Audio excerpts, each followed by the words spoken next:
أعوذ بالله من الشيطان الرجيم. بسم الله الرحمن الرحيم. الرحمن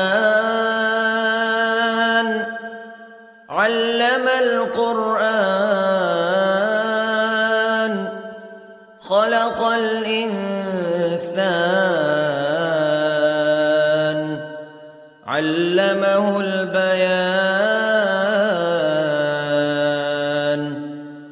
الشمس والقمر بحسبان والنجم والشجر يسجدان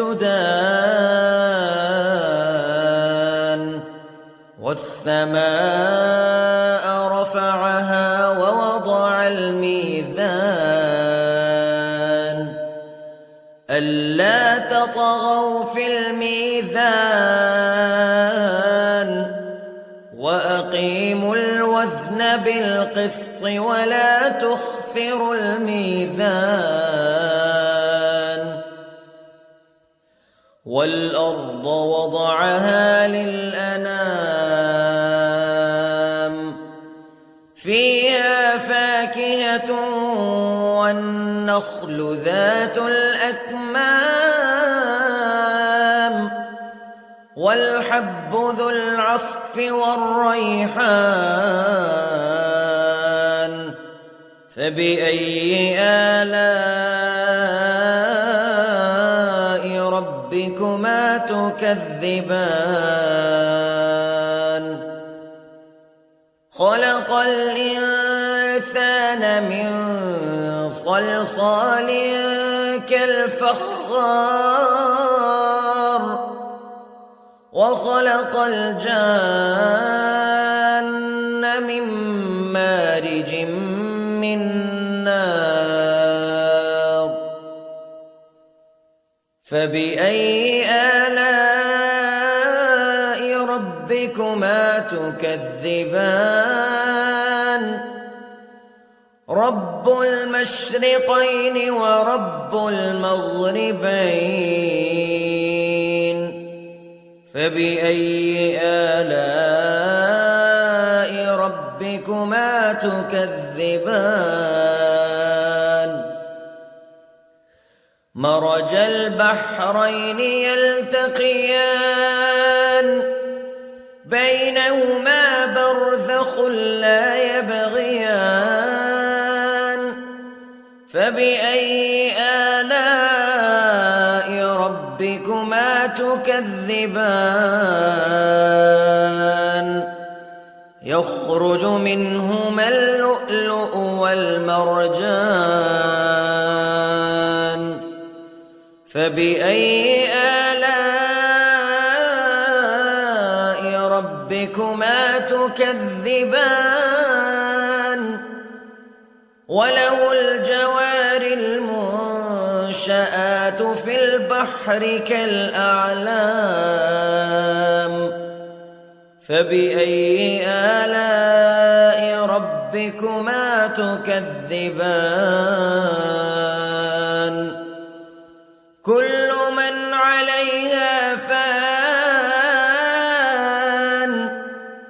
ويبقى وجه ربك ذو الجلال والإكرام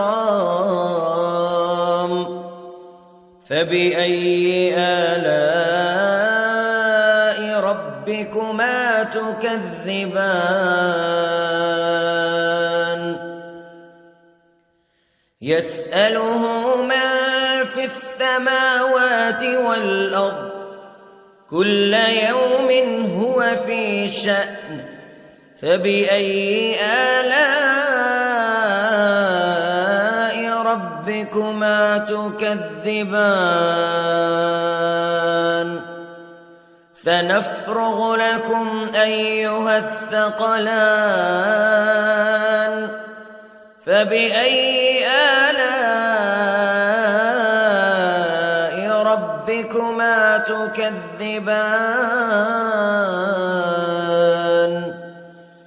يا معشر الجن والإنس استطعتم أن تنفذوا من أقطار السماوات والأرض فانفذوا لا تنفذون إلا بسلطان فبأي آلاء ربكما تكذبان يرسل عليكما شواظ من نار ونحاس فلا تنتصران فبأي آلاء ربكما تكذبان فإذا انشقت السماء فكانت وردة كالدهان فبأي آلاء ربكما تكذبان فيومئذ لا يسأل عن ذنبه إنس ولا جان فبأي آلاء ربكما تكذبان يعرف المجرمون بسيماهم فيؤخذ بالنواصي والأقدام فبأي آلاء ربكما تكذبان هذه جهنم التي يكذب بها المجرمون يطوفون بينها وبين حميم آن فبأي آلاء ربكما تكذبان ولمن خاف مقام ربه جنتان فبأي آلاء ربكما تكذبان ذواتا أفنان فبأي آلاء ربكما تكذبان فيهما عينان تجريان فبأي آلاء ربكما تكذبان فيهما من كل فاكهة زوجان فبأي آلاء ربكما تكذبان متكئين على فرش بطائنها من استبرق وجنى الجنتين دان فبأي آلاء ربكما تكذبان فيهن قاصرات الطرف لم يطمثهن إنس قبلهم ولا جان فبأي آلاء ربكما تكذبان كأنهن الياقوت والمرجان فبأي آلاء ربكما تكذبان هل جزاء الإحسان إلا الإحسان فبأي آلاء ربكما تكذبان ومن دونهما جنتان فبأي آلاء ربكما تكذبان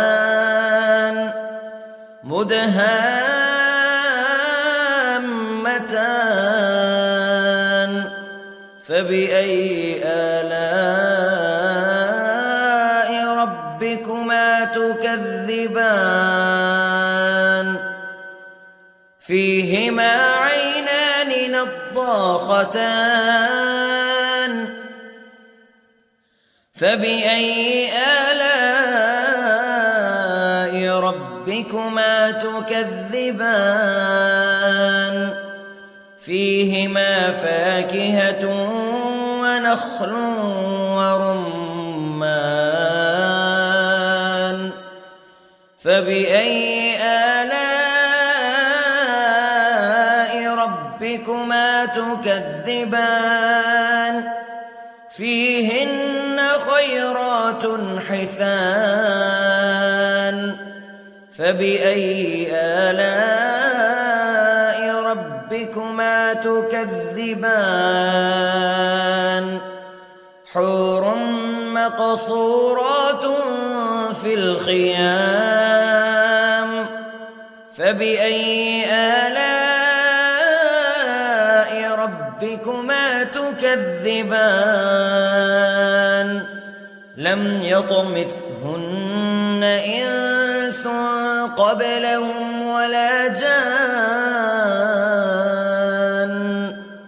فبأي آلاء ربكما تكذبان متكئين على رفرف خضر وعبقري حسان فبأي آلاء